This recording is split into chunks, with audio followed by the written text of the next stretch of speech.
All right, let's get right into it. Today, we are tackling a topic that's absolutely critical for any business that handles card payments, PCI compliance.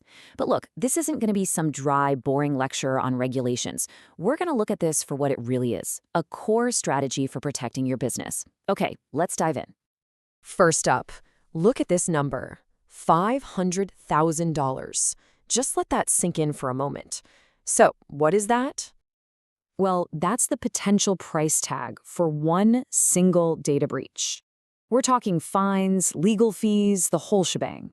For a small or even a medium-sized business, a hit like that, it could be game over. Which brings us to a really important question. Are you actually protected? And that's where we need a major mindset shift. See, PCI compliance, it's not just about ticking off some boxes on a checklist for a regulator. It's so much more than that. It's about risk control. It's your frontline defense for protecting your data, your customers, and yeah, your bottom line. So here's how we're going to break it all down. First, we'll talk about the real cost of doing nothing. Then, we'll get into the basics you need to know. After that, I'll walk you through a super clear 5-step plan. We'll also cover the common mistakes people make so you can avoid them. And we'll wrap up with the next steps you can take, like right away. Simple, right? From problem to solution. All right, let's kick things off with the hard numbers. The high cost of inaction. We're going to compare what it costs to be compliant versus, well, what it costs not to be. Okay, so take a look at this. Yes, getting compliant has a price tag. It's an investment. For small businesses, you're looking at maybe $1,000 to $15,000 a year. For medium businesses, a bit more, maybe $10,000 to $50,000, sometimes more. But when you stack that up against that $500,000 bomb from just one breach, the math isn't even close, right? This is an investment in survival, not just some line item expense. Okay, so now that we're all on the same page about how high the stakes are, let's build our foundation. What are the absolute basics you need to get your head around before you even start? First things first, you've got to know about PCI DSS version 4.0. This is the latest and greatest standard, the one that's in effect right now in 2024. And the big change here, the focus has really shifted. It's not about a once-a-year checkup anymore. No, now it's all about continuous security and using much stronger ways to make sure people are who they say they are. Enhanced authentication. So before you dive headfirst into this, there's some homework you need to do. 3 things. First, understand your scope. And I mean really understand it. You have to identify every single system that processes, transmits, or even just stores cardholder data, no exceptions. Second, get ready for your assessment. That might mean you're filling out a self-assessment questionnaire, we call that an SAQ, or maybe you're hiring a pro, a qualified security assessor, or QSA. And third, get your paperwork in order. Your security policies, your network diagrams, your incident response plans, they all have to be up to date and ready to go. All right, let's get to the main event. This is the how-to part of our guide, your 5-step preparation plan, a super clear roadmap to getting compliant. Okay, here's the game plan in a nutshell. Step 1, find your gaps. 2, write down your rules. 3, put the tech in place. 4, test everything like crazy. And 5, keep watching it always. Simple, right? Now let's break down each one. Step 1 is all about that gap analysis. This usually falls to your compliance officer. And the goal is pretty straightforward.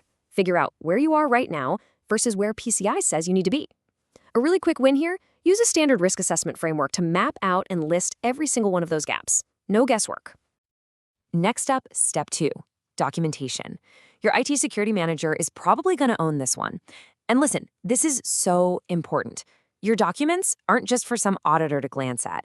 This is your playbook. It's what your team will actually use when things go wrong. So you have to make sure what's written on the page is what's happening in reality. And that's exactly why employee training is part of this. Everyone on the team needs to know the playbook by heart. Okay, on to step 3, where your IT team gets to work implementing the technical controls. And there are some seriously big quick wins you can get right here, things that will boost your security immediately. Like developing strong password policies, switching on multi-factor authentication everywhere you can, and making sure your firewall rules are locked down and up to date. Step 4 is the testing phase. You can't just set it and forget it. You have to prove your controls actually work. This means you gotta arrange for regular vulnerability scans. We're talking quarterly, and even penetration testing, where you're actively trying to break in to find those weak spots before the bad guys do. And that brings us to the final step, number 5, ongoing monitoring and maintenance. This one belongs to the compliance team, and it's all about remembering that compliance is not a one-time project. It's a marathon. You should be automating your monitoring wherever you can, constantly updating your security to deal with new threats, and running regular training to keep your whole team on their toes. Awesome. So you've got the plan. But now, let's talk about the landmines. Here are 3 super common pitfalls that can totally wreck all of your hard work if you're not careful. Pitfall number 1, and this is a big one, underestimating your scope. Remember that homework we talked about? Well, if you fail to identify even one system that touches cardholder data, you've just created a huge blind spot. It's a guaranteed path to a major compliance failure. Next up, pitfall number 2, lousy documentation. If your policies are out of date or just don't match what you actually do, you are just asking for trouble. It'll lead to painful audit findings and, you guessed it, really expensive fixes down the road. And the third major mistake is just neglect, forgetting about it. The world of cybersecurity and the PCI standards themselves are constantly changing. If you're not keeping up, all that hard work you put in will become useless pretty fast, and you'll be right back where you started, at risk. Okay, so we've covered the why, the what, and the how. Let's bring it all home with a simple, actionable checklist to get you started on the right path, like today. Let's boil this all down. Here's your final checklist. 1. Complete that self-assessment questionnaire, your SAQ. 2. Get your information security policy and your incident response plan documented and finalized. 3. Run your vulnerability scans with an approved scanning vendor, an ASV. And 4. Get automated tools in place for continuous monitoring. And how do you actually make all this happen? Well, first, build a dedicated compliance team. Give people clear roles and responsibilities. Second, invest in the right security tech, tools for encryption, secure payment processing, you name it. And third, put regular compliance audits on the calendar. This keeps everyone honest and helps you catch security gaps before they become big problems. So let's end with this thought. Your customers' data, it's your responsibility. It's a huge part of the trust they put in you every single day.